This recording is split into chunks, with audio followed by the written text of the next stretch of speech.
Even like you're saying, plan. If you don't plan that, like Sean just said, then it takes it back to what he told you in the beginning, which was if you're not planning to monetize first, you will never monetize.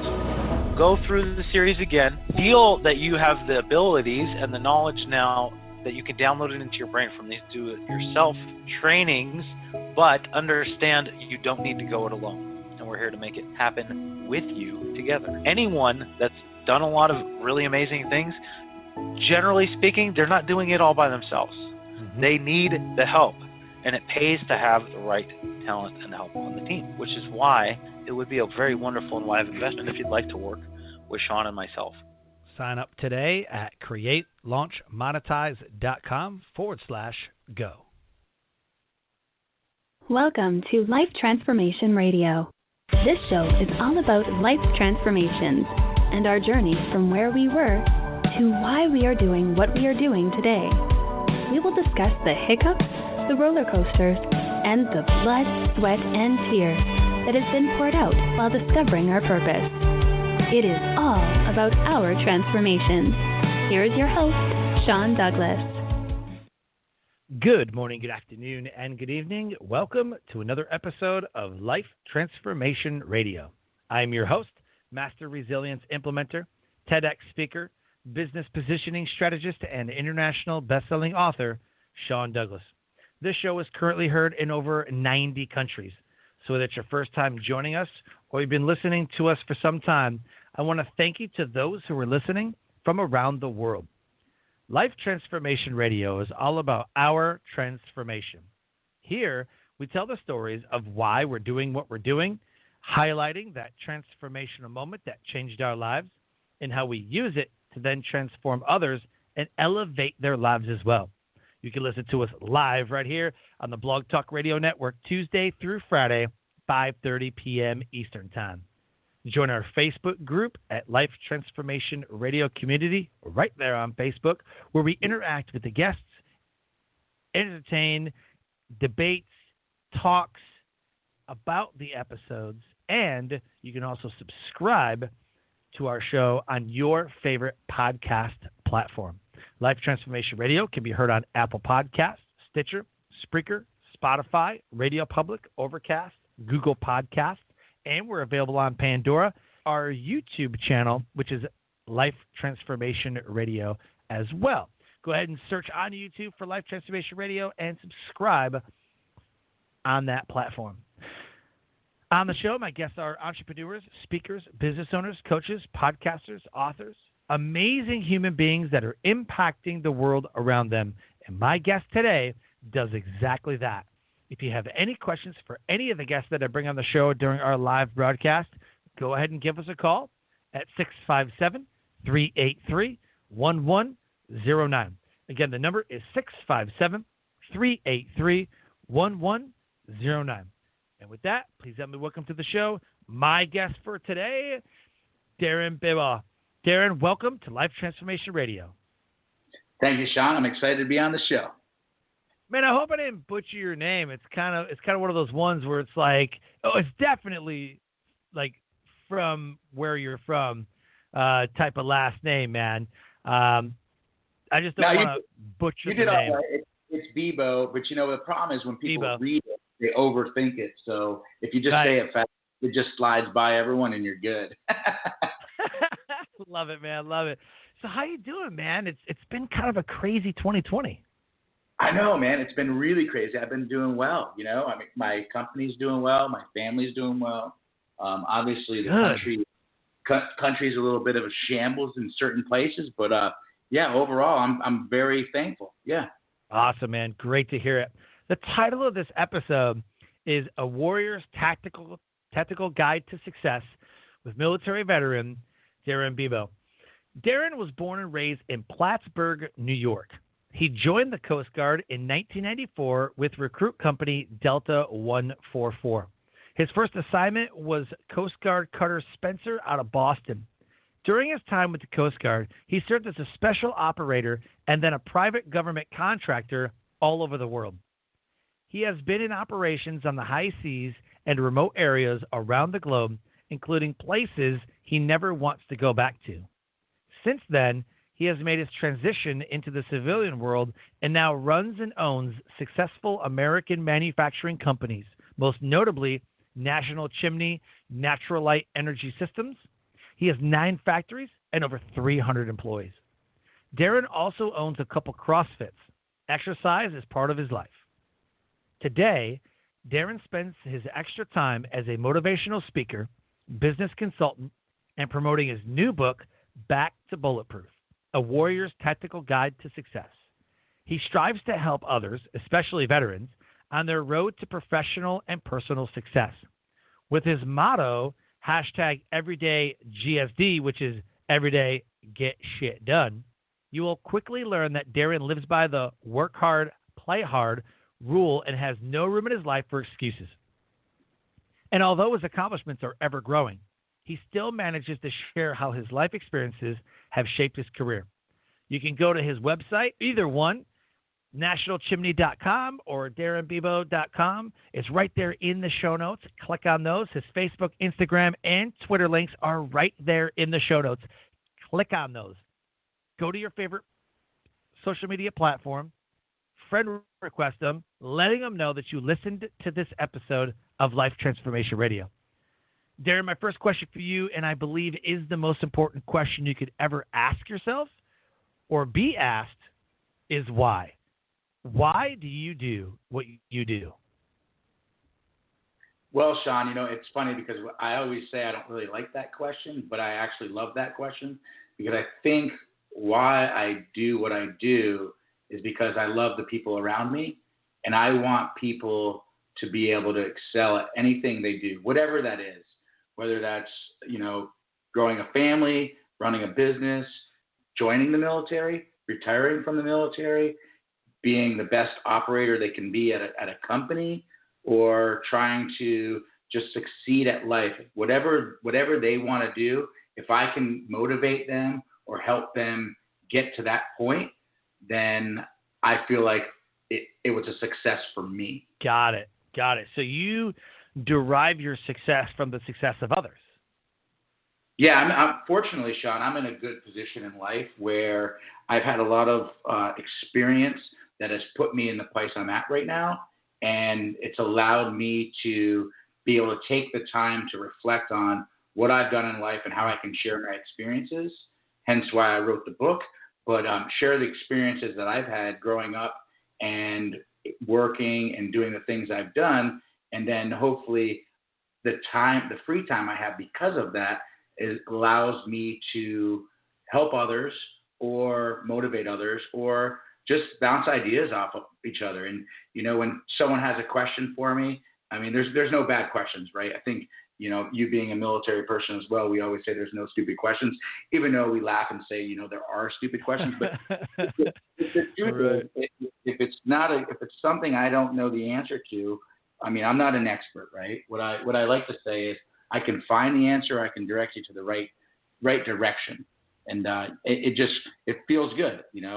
I'm very fortunate. I'm happily married. I have a lovely wife, and she kicks ass every day at what she does. And together we just enjoy having a good time. We work hard and we play hard. Love it.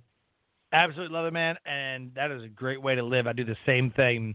My wife and I, we always want to play full out, whether we're pranking each other or we're taking road trips or whatever we're doing. We just always try to make it the best that it can be. Even when things go bad. I mean, we've been on a couple road trips where, the gas station that we hit on the way there during the day is actually closed at night, and you're like, crap. Like we already looked at everything. We already planned, and then, we get up to that moment and you're like, come on. So we make the best of everything. And I think that's what that means, man. Work hard, play hard. Like you bust your butt, but at the same time, man, just enjoy everything that life has to offer. Yeah, because like when you get to that gas station and it's closed, you can sit there and complain and sleep in your car and do nothing and just be annoyed and then start arguing with your partner. And then the next day you're already a day behind. Or you can go, you know what? We have an opportunity. We have another day here. and let's have some fun, right? Oh yeah, absolutely. So I got the theme of the show is transformation.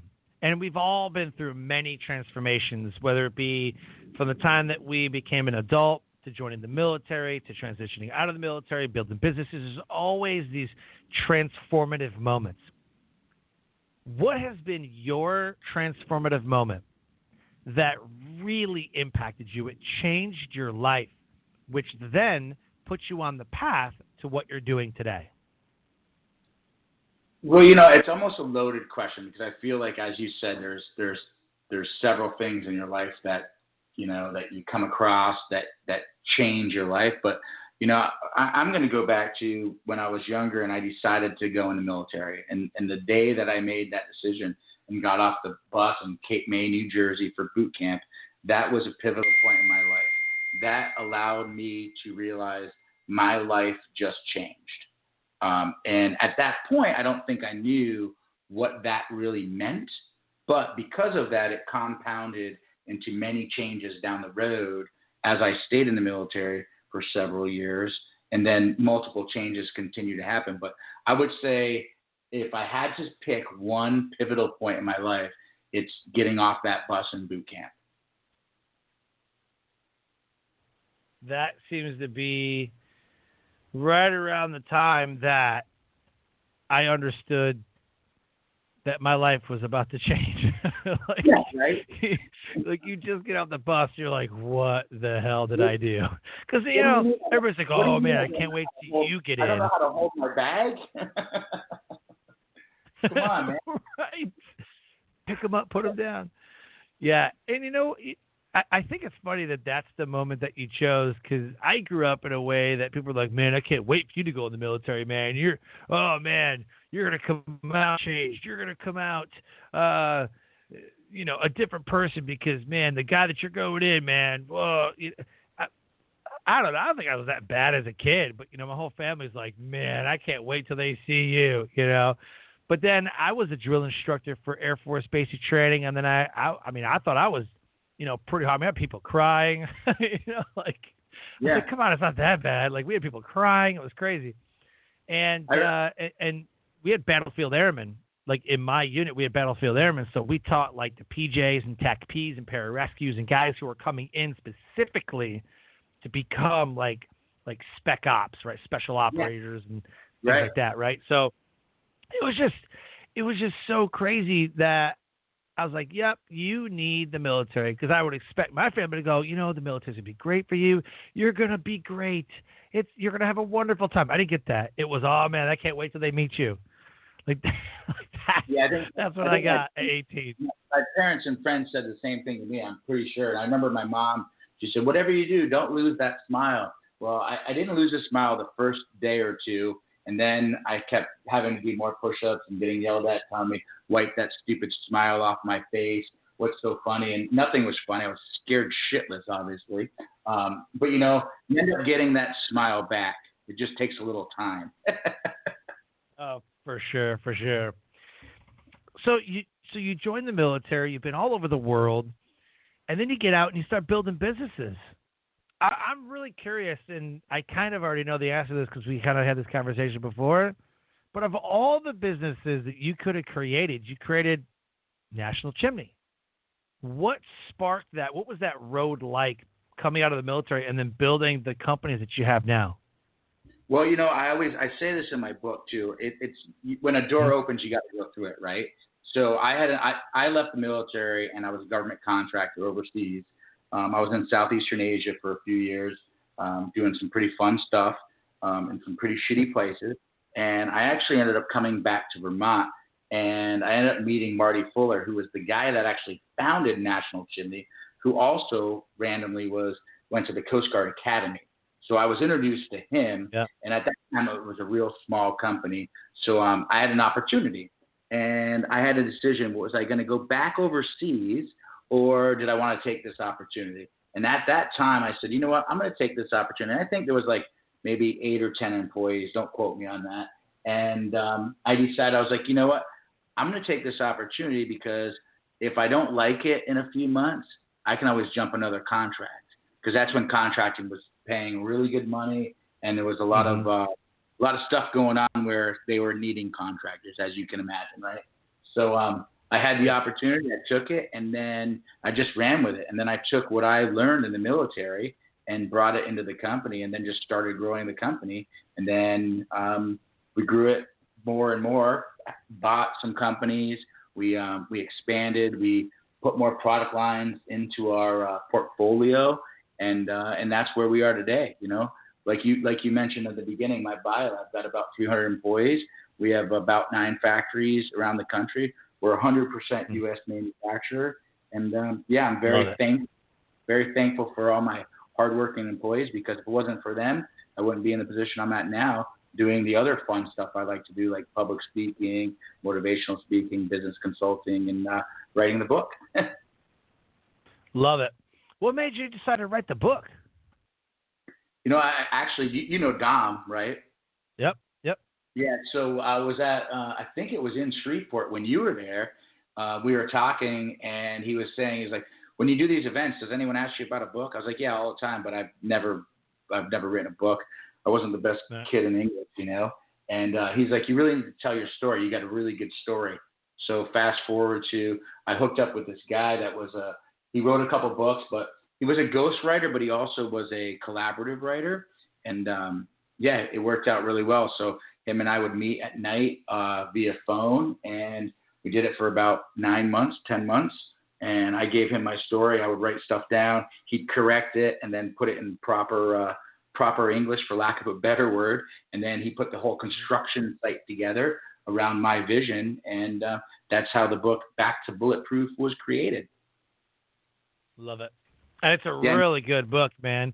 When I first saw it, I was like, man, this thing's big. Yeah, but it's an easy read, right? So the guy that helped me with it, his name's Robert Conlon, by the way. I need to give him a shout out. He's an awesome guy, lives up in Maine. But you know what? When we started going through it, he's like, man, I don't even know how to end this. You keep telling me more and more stories. So that's why we had to kind of simplify it, for lack of a better word. But as you know, working in the military, I had to make sure certain things were approved. So there's a lot of stuff I could have put in there that I wasn't allowed to.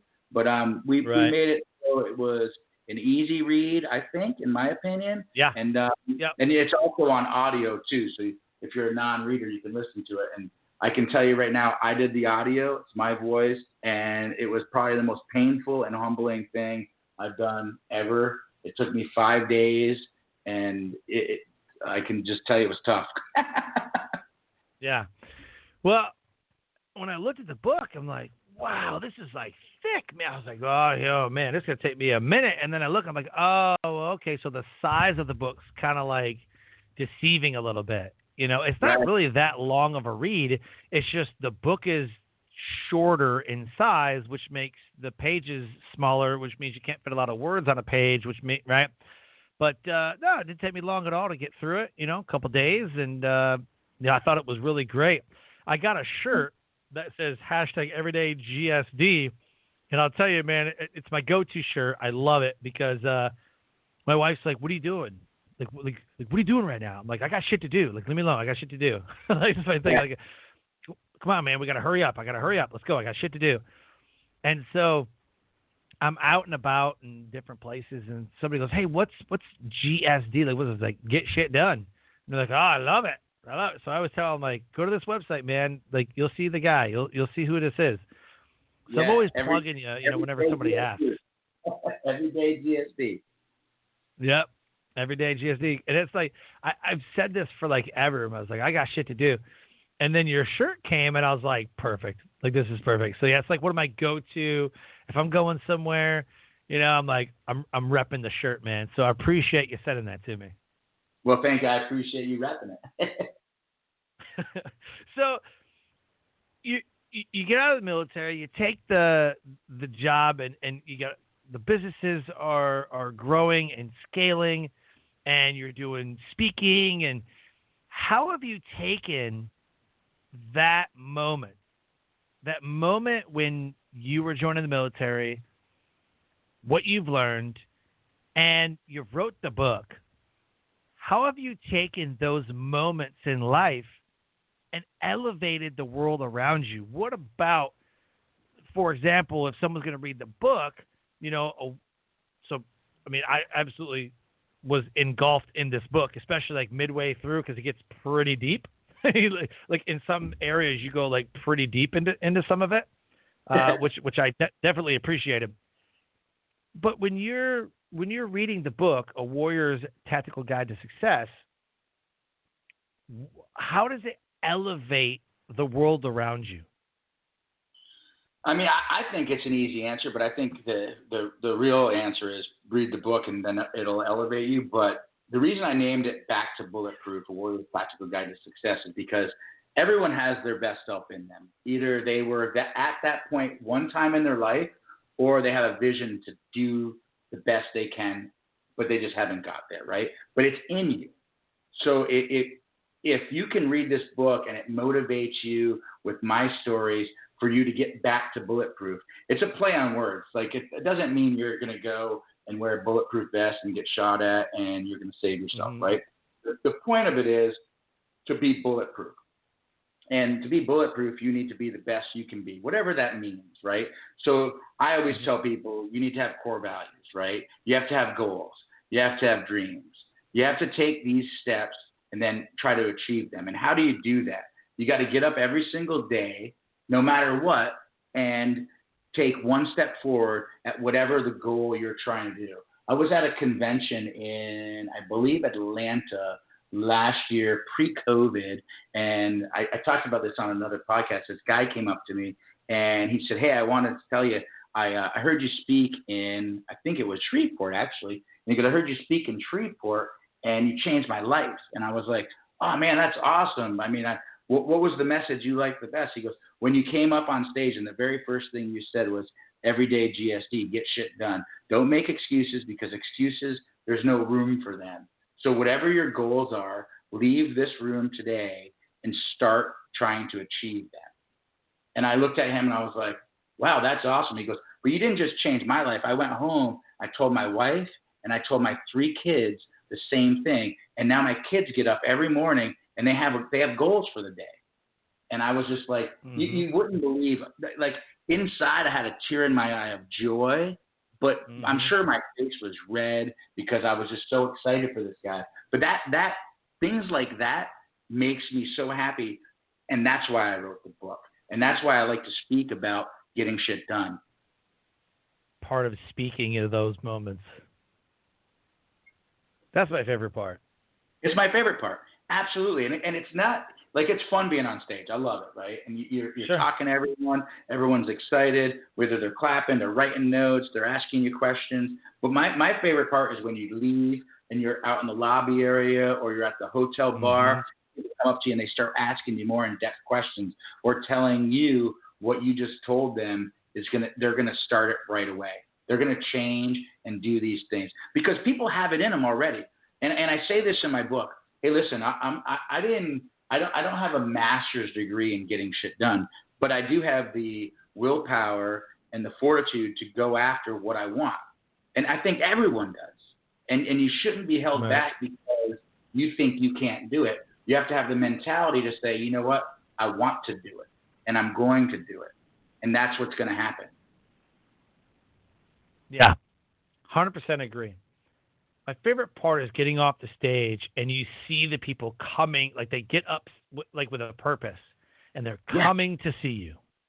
And their faces. That's like, and you see it in their face. You're like, oh man, this person, hopefully I touched their heart in some way and they're not getting up to tell me how bad I slept. Like there was I remember one time I was in Westchester, Pennsylvania, speaking at a conference called One Life Fully Lived. It's an amazing, amazing event. And the guy in the front row immediately stands up and comes over to me. And I was like, hey, I saw you kind of like pondering and I saw that you were nodding, and he goes, no, I was searching for what the hell you were talking about. This did not resonate with me at all. I was like, I don't even know what you were talking about. Like, really? Like, I'm really sorry. I'm really sorry. Well, hopefully he went back to his hotel room or he went home that night and thought about it and something clicked, right? Because and I always say when you go to these conventions or these events or any kind of opportunity that you have, when you're there and you leave there, did you have one thing that resonated in the whole conversation, or when the person was on stage, you're up there for an hour, 45 minutes, did you learn anything? There's no way you can go to an event and not pick up like one little thing. Like, what were you doing? In my opinion, of course. Yeah, that's what he told me too. I was like, so I mean, you didn't glean anything from it? There wasn't any of those moments? He's like, nope, I didn't learn anything, man. I was like, well, okay then. He was the only one out of a packed room. Like, there was standing room only. I think there was a few hundred people there. Standing room only. Half the room gave me a standing ovation. I think the other one was like a sympathy ovation, but I mean, half the room immediately shot up. Like, half the front, I mean, the first 3-4 rows, I mean, were like, whoa, like stood up, you know? And you know, everybody else kind of stood up because, oh, what the hell, you know? Ovation, all that stuff, you know, and then people came to the front and they were like, oh my God, it was amazing. But that guy was the first one to let me know that I didn't learn anything and that, you know, but everybody else like, man, that was amazing. And oh, it was so good. And yeah, that was a lot of content. It was so great. And I got so much from it. And do you have a card? Do you have a business card? Man, oh man, I can't wait to tell my friends, like, they have to come see you speak.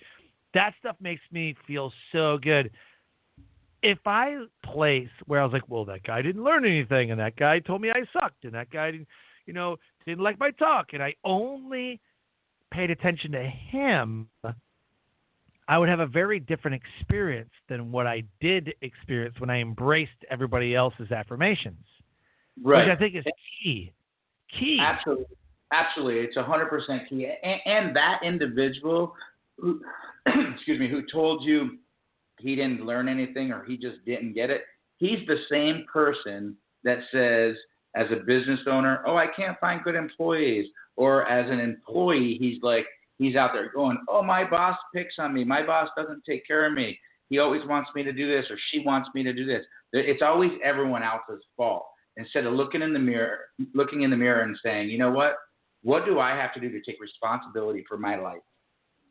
What do I have to do that's going to change the way I operate in everyday life? And the problem is a lot of people just don't do that. And fortunately, got guys like you that go around, and other people as well, but go around and try to motivate people and say, listen, you got to change that mentality. And if you can change that mentality, your life will change. When you say, like, what's my why? This is a perfect example of this guy's why is not a why. It's a whining. He's whining. He's complaining. Nothing is good. And so he sat through you talking for an hour. And believe me, I sat through one of your presentations, and I can tell you, you said 50% clapped when you talked in this particular scenario. When I was in the room with you, it was 100% audience approval, and maybe 99% of the audience was hardcore into it, and that other percent, they just loved it. Yeah, it was, it was a great event. I was honored. Dom messaged me and goes, hey man, got an opportunity for you. And then I found out Colby K was coming. I was like, oh, no kidding. Colby K and I spoke at an event in 2017. Wow. 2017 or 2018 or something like that. It was a podcast event. And that's where I met him. I never heard of this guy before. And I got to hang out with them in St. George, Utah for the Outliers Podcast Festival. And then, we kind of talked and built a relationship, and then haven't heard from him in a while. And then I saw the speaker lineup, and I was like, this is going to be amazing. The speakers that are coming are just absolutely phenomenal. It's going to be amazing. Dom is a powerhouse. Him and I have spoken at quite a few events together. I remember at an event there was some kids that were. It was a teenager event. So yeah, so there's that. But it was a teenager event, and it was supposed to be like high school kids and college kids and like what's your life gonna look like. But there were some kids clowning in the back, right? And he stopped his presentation, looked, and he goes, hey, boy, Like, it was so crazy. Straight military. You know, he's like, hey, I gave you the respect. You need to get me the respect, you know? And he's like, this ain't a joke here. Your life isn't a joke. And he just focused on him, and he just let him, he wasn't yelling, but he like, look, your life's not a joke. I don't think your life's a joke. I don't know what you're clowning about. But this, and he made it part of his presentation, you know? And of course he went up to the kids afterwards, and man, it was absolutely, you know, it was so good, man. He's such a great presenter. Yeah, he's definitely very fluid. He can change with the audience. I was just on his radio show. I think it's 960 The Patriot, Think React Lead show. It was a blast. I flew down to Arizona, and he asked me, he goes, hey, just so you know, this is an in-person show. I go, yeah, no, I'm fine. I got it. I'm not an idiot. And he goes, okay. He goes, because I've talked to a couple people, and they all want to do it remote. And because of COVID, I was like, no, you said it's an in-person show. I mean, that means I have to physically be there. I already got my plane ticket. I'm going. He goes, okay, just making sure. And then when I got there, he was so funny. He was like, the first thing he said to me, he goes, you wouldn't believe how people say, oh, yeah, man, I'll be on your show. So how do I dial in? And he's like, it's an in-person show. Right? Yeah. Which might be kind of hard now because people were like, it's not super flying hard. And all that. Yeah, I took a picture and sent it to my wife. At the time, I feel like it was in June, maybe June or July, but I was the only one on the plane. I had a mask on because they told me to be one. I literally was I had like my own private plane. Oh my gosh, that's so funny. Very surreal. I wonder how that works though. Like if you have an in-person radio show and your guests can't get to you because of social distancing, like, I don't know, do you even have a show? I don't know. I think the show's doing pretty good. I think people are like, you know what? I want to be on the show. I'm going to make it. I made a commitment. I'm going to do it. You know, it's like anything. If you want to do something, you just figure it out. Make it happen. That's true. Yep. Absolutely, man. That's a good point. Yep. Either make excuses or make results, right? Yeah. And you know what? I don't have any time for excuses. There you go. Yeah. No, I ain't got time for that either, man. I got too much stuff to do, right? I got too much shit to do. Yeah. Absolutely, man. So what's next? So the pandemic kind of, man, it ravaged some businesses. We've thrived, you know, in the pandemic. People are sitting down to write books. They're starting podcasts. I mean, just from March to now, you know, podcasts are well over 1.2 million. There's a 1.2 million podcasts. That's People crazy. are sitting down to build businesses. You know, they're out of work. I think that this was a blessing in disguise. There's a lot of people that go to work because they have to, not because they want to. If they have to, they need money. They don't know how to start a business. They didn't go to college. Like, for whatever reason, there's like, I have to have this job. This is like my life saver here. You know, I got a wife, got kids, or whoever. But I think there's a blessing in disguise because now it gives people, you're at home. Not so much now, but man, April, May, June, I mean, you're at home. You have no choice but to start the business, do some online courses, marketing, something. So what's next for you moving into the next part of 2020?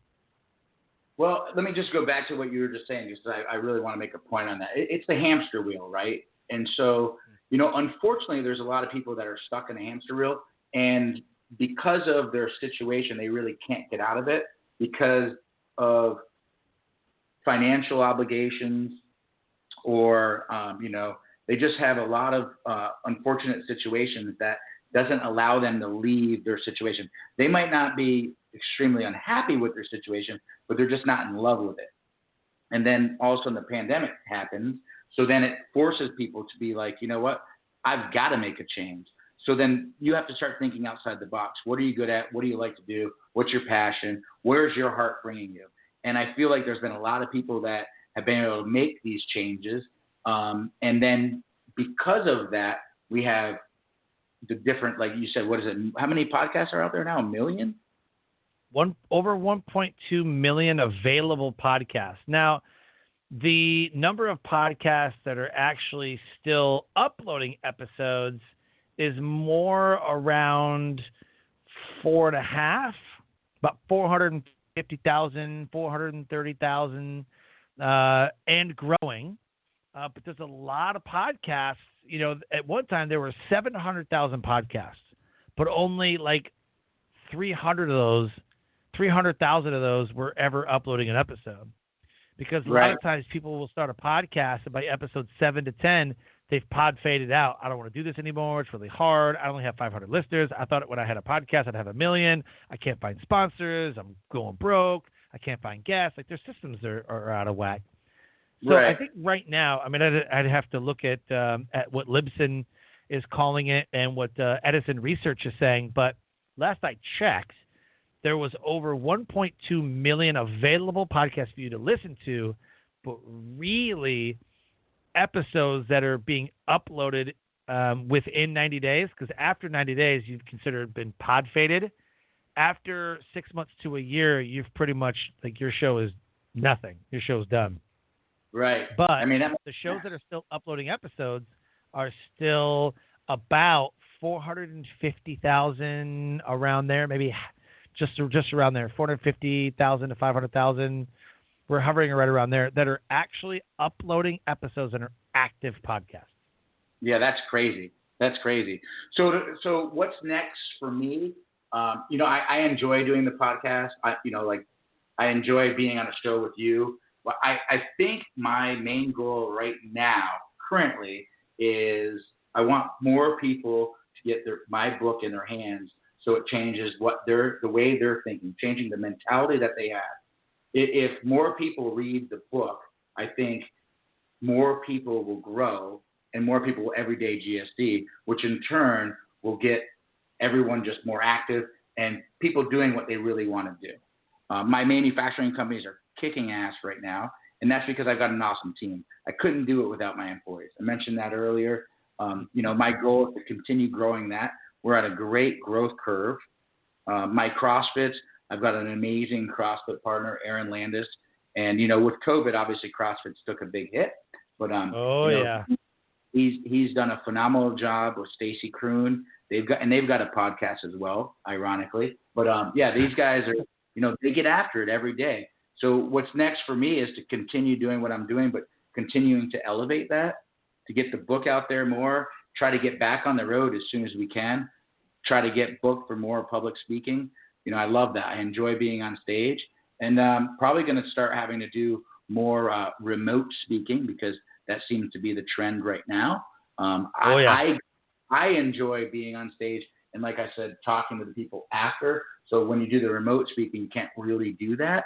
But that's kind of where I'm at right now. I love it, man. Got to do the podcast, you know, get your message out. Virtual summits. I've done probably 12 virtual summits, you know, this year. It really got amped up April, May, June. I mean, I was on 2 to 3 summits a month. So I've done a bunch of those, but I'm always a guest on 60 podcasts a year anyways. You know, having a robust podcast schedule is really going to kind of fill the gaps, even if there's not a pandemic. Right. But it'll fill the gaps because they don't come out right away. Like, this show is live. It's going to come out when we're done. Catches immediately. Some podcasts are a month or 2 months. I know guys who, you know, they're booked for guests all the way to November, but that show in November isn't even coming out till like February, March. You know, I mean, they're so far out. So that's why I do a show Tuesday through Friday, so I can pump out more episodes and I can just have as many people on my show as I can. Having a show once a week, you know, you can only have, you know, conceivably 52 guests a year. So, you know, I think this is episode 403, I believe, 403, 404. So we've done pretty well, man. And I just, in the pandemic, you know, and everything that was closed down, it was like, man, thank God I had the show, because I was still pumping out content. People were still listening to what we had to say. But we found a way. You know, we found a way with virtual summits and different online events and trainings, especially like online trainings. I was thinking, you know, the pandemic crushed the fitness industry, man. It just strangled it. If I was a CrossFit business owner, I would have done, maybe a Monday and a Wednesday or a Friday or Monday, Wednesday, something like education in CrossFit, and said, hey, man, when we open back up, the first 10 new members that come in, we're going to have a deal for you. We're going to have something. We're going to have a, whatever, right? But I think that's a great opportunity. When people are shut down, they're all online. It's the best opportunity to educate. Some people think, oh, CrossFit. Oh, geez, here we go. I've done CrossFit, man. It's hard. It's a workout. It is a crazy workout. We're doing like virtual training, so people would log in online, and then a lot of CrossFits were sharing their equipment and letting people sign it out. So like their main, their key customers that have been, subscribing to them for a while or members for a while. So there's, you've got to think outside the box with whatever business you're doing, whether it's, public speaking and doing virtual events, right? I mean, the most important thing is when there's a crisis, how can you excel in it? How can you overcome whatever that issue is? It's like when you're in the military, because when you run into a situation that wasn't part of the operational plan, you don't just go, oh, we didn't know that was going to happen. I guess we're all done. See you guys later. Sorry, bad guys. You're like, oh, shit. Gotta go. Instead, you're like, oh, no, here's what we're going to do. We're going to overcome. We're going to adapt, and we're going to take on this mission like we need to take on. Mm-hmm. Absolutely, man. Right? So after we close the show, go ahead. Oh, no, I was just agreeing. I was like, yep, that's exactly what you do. Yep, have to. I mean, like you said, man, no excuses. Like, you got to keep moving. So as we close the show, I want to give a takeaway to the audience. If they didn't hear anything else, if they were cleaning the house, some people listen to podcasts while they're vacuuming, it's background noise. If this is the moment that they tuned in, what do you want the listeners to know and understand about our conversation today? I think the most important thing I want them to learn or understand is define your core values, right? Write down your goals and your dreams and take that first step towards being back to Bulletproof. Everyday GSD, get shit done without any hesitation. If you just set up a plan, one small step at a time, and attack it, take that first step in everyday GSD. That would be my ending words. Love it. Man, thank you so much for coming on the show.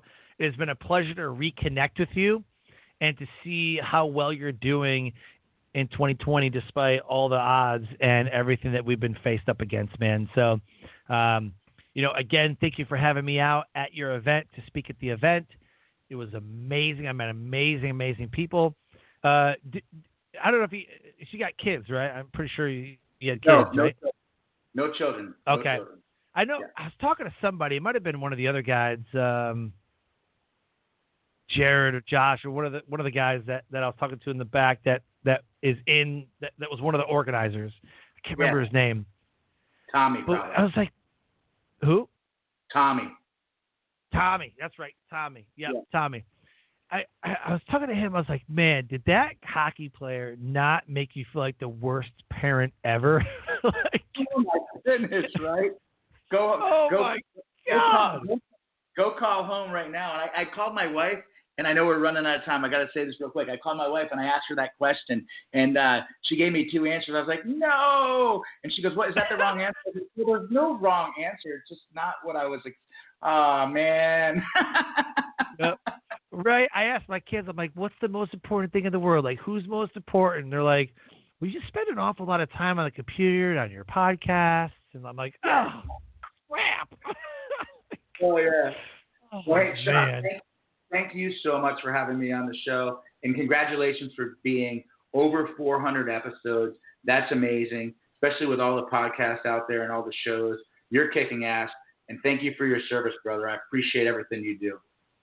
Thank you, man. Thank you, man. You too. Life Transformation Radio listeners, an amazing guest, impacting the world around him. If anything resonated with our conversation today on Life Transformation Radio, please reach out to him at nationalchimney.com and Darin, DarinBibeau.com. com. And with that, I close the show by saying live your brand. Find opportunities every day to live out the core values that you hold deep in your heart. And I call this living your brand. So until next episode, live a great life.